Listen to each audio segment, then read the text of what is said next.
Muito bem, pessoal, ligado aqui no plantão de domingo. O papo agora é um papo um pouco mais sério na questão financeira, na questão jurídica também dos clubes aqui no Brasil. Eu vou falar agora com o doutor José Eduardo Toledo, ele que é advogado e cuida também dessa parte, vai contar um pouquinho pra gente de como se passa essa questão fiscal dos clubes, né, que muitos clubes estão com dívidas.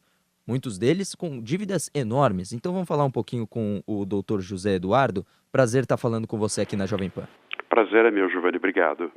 Bom, obrigado você pelo contato com a gente. Bom, começa explicando um pouquinho do que já aconteceu na questão fiscal dos clubes. Quem é que já saiu beneficiado disso tudo? Quem é que tá para sair? Conta pra gente um pouquinho. Então, na realidade, toda essa discussão surge em razão de um julgamento que houve da Câmara Superior do CARF, lá do Conselho Administrativo de Recursos Fiscais Federais. Na realidade, o CARF julgou um processo que era do Atlético do Paraná, tá, que devia ter uma dívida de 85 milhões de reais, e cancelou essa dívida por entender que esse clube é uma associação sem fins lucrativos. Então, não é que simplesmente ele não deve pagar imposto. O caso do Atlético do Paraná, ele foi reconhecido como associação sem fins lucrativos. E as associações sem fins lucrativos, que atendem uma série de exigências da legislação específica, como vou te dar alguns exemplos, não remunerar dirigentes pelos serviços prestados, manter a escrituração fiscal correta, aplicar recursos na manutenção do objetivo social e outras coisas que estão na legislação, esse tipo de entidade, de fato, não está sujeito ao pagamento do imposto. Então, o que entendeu o Conselho? Eles se reuniram, analisaram a situação específica do Atlético do Paraná, viram que ele se encaixa nisso e falaram, bom, então você não deve pagar mesmo os impostos. Isto beneficia os outros clubes? Certamente, se, de fato, eles também estiverem nessa condição. Então, isso não é uma garantia que os outros clubes estão dispensados do pagamento. Não é um precedente forte, mas não quer dizer que porque o Atlético do Paraná conseguiu, que todos os outros clubes também vão conseguir. Eles vão ser analisados cada caso, se eles são ou não associações sem fins lucrativos e cumprem esses requisitos.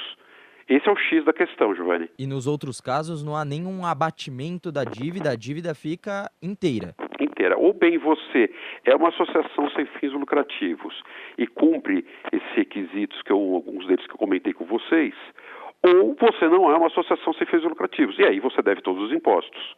Não tem um meio termo. Ou bem é sim, ou bem é não.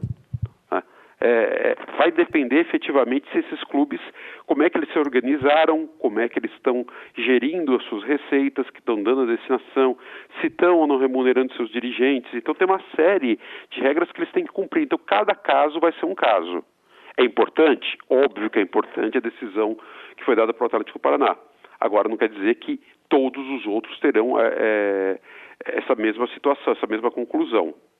Tá certo. E os outros clubes precisam de um tempo como uma associação sem fins lucrativos para poder entrar nisso? Ou a partir do momento que ela já pode entrar nesse abate fiscal? Se ele já é uma associação sem fins lucrativos e cumpre os requisitos, ele automaticamente está dispensado do pagamento dos impostos. Tá? Isso é automático, isso não ele não tem uma questão de quanto tempo está, ele precisa cumprir o requisito. Tá? Então não é desde a sua abertura se assim ele fez corretamente. O grande problema é que muitas vezes eles distribuem, remuneram dirigentes e isso acaba desnaturando a figura da associação sem fins lucrativos. Então ele passa a ter um fim lucrativo e com isso tem que pagar seus tributos como qualquer empresa.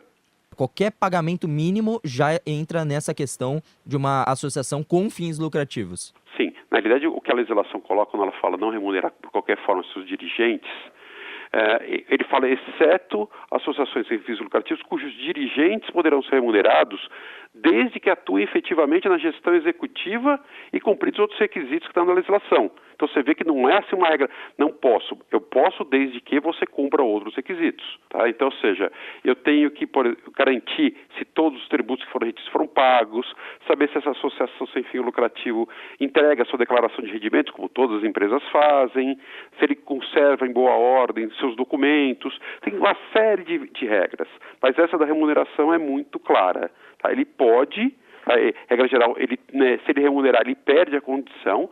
Agora, no caso de uma associação sem fim lucrativo, esse dirigente vai poder ser remunerado se efetivamente atuar na gestão executiva. tá? E cumprir outros requisitos que estão na legislação. Com limites máximos de valores praticados no mercado. Ele não pode ganhar 1 milhão quando todos os outros dirigentes ganham R$1.000, por exemplo. Aí ele já está fora do patamar. Então ele tem que seguir claramente uma série de regras para poder ser remunerado. Agora, não cumpriu essa regra, foi remunerado, perdeu esse caráter. Qual é o teor de avaliação e o teor de critério para ver se um clube é ou não uma instituição sem fins lucrativos? O primeiro ponto, Giovanni, é justamente analisar como ele se formou socialmente, ou seja, o estatuto social dele, se ele está formado como uma associação sem fins lucrativos, tá? Como é que ele está composto, como é que ele está formatado em questão de associação sem fins lucrativos. Então, ele tem uma formatação específica, ele tem que cumprir todos os requisitos de declaração de impostos, de questão de cuidado de remuneração, manter as receitas e despesas escrituradas corretamente. Ele tem que cumprir tudo isso, mas tudo isso nasce da formação do contrato social que ela é criada. Tá? É lá que vai dizer se ele vai ser uma associação sem fins lucrativos, e aí ele tem que cumprir tudo isso para não pagar impostos, ou vai ser uma associação sem fins lucrativos, mas como ele sabe que não vai cumprir, ele paga os impostos normalmente.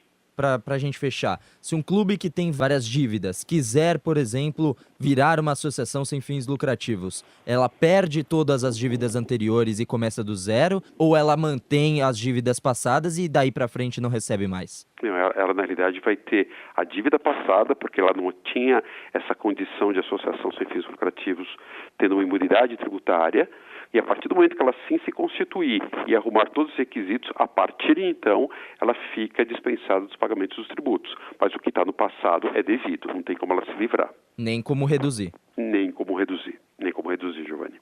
Bom, tá aí, eu falei com o doutor José Eduardo Toledo, ele que é especialista nessa área de tributária, advogado, e falou um pouquinho aqui com a Jovem Pan sobre essa questão financeira dos clubes, que tem muito clube devendo ainda na praça, né? Bom, muito obrigado, senhor José, muito obrigado por atender a Jovem Pan.